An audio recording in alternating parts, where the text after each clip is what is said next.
Kaalis lang po ng kaibigan natin, si Kuya Florentino Padilla, yung taga dyan po sa San Luis, Nauhan, Oriental, Mindoro.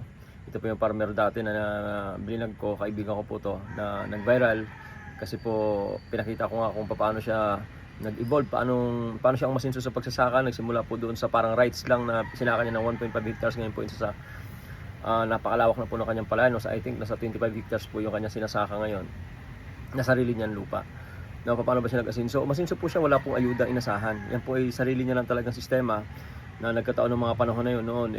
Hindi po ganito ang nangyari na bagsak na bagsak po ang presyo ng ating palay. So ngayon po umahon siya rito sa akin, nakarating po siya rito sa Padre Garcia, Batangas para sa paghahanap ng buyer ng kanyang palay. Ganun po kahirap na po ngayon. So ang sinasabi po natin ngayon, kahit po walang ayuda nung araw, umasinso naman po ito, 3 traktora, 2 harvester, SUV, mga jeep, sasakyan, lupa na napamili.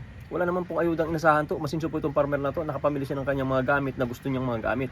So meaning to say, hindi po, ito classic example na hindi mo talaga pwedeng i-manipulate yung mga farmer. Yung mga farmer, pagka talagang magandang presyo, hindi po tinatambakan ng imported at naapektuhan tayo ng law of supply and demand, asinso po ang farmer. So sa madaling sabi, magkakaroon din ng tinatawag na mechanization tulad po ni Kuya Florin. Kahit mag-isa lang siya nagsasaka, kaya niyang gawin halos kasi siya yung nag-ooperate ng traktora niya, hindi siya nahihirapan. So sa madaling sabi, yung mga ganyang bagay po, pwede na po ipaubaya sa farmer yan. Kaya hindi na po kinakailangan yung RTL, yung Rice Tariffication Law. Hindi po kailangan yan Kasi nung mga panahon na walang RTL, umasinso itong farmer na to. Ngayon may RTL, nahihirapan, umahon doon sa palayan. Papunta rito ngayon sa Padre Garcia, Batangas, naghahanap ng buyer ng kanyang palay at napakababa na lang, 8 na lang daw ang bili ng palay.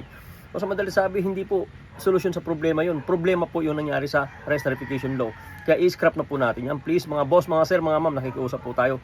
I-abolish na po natin yan.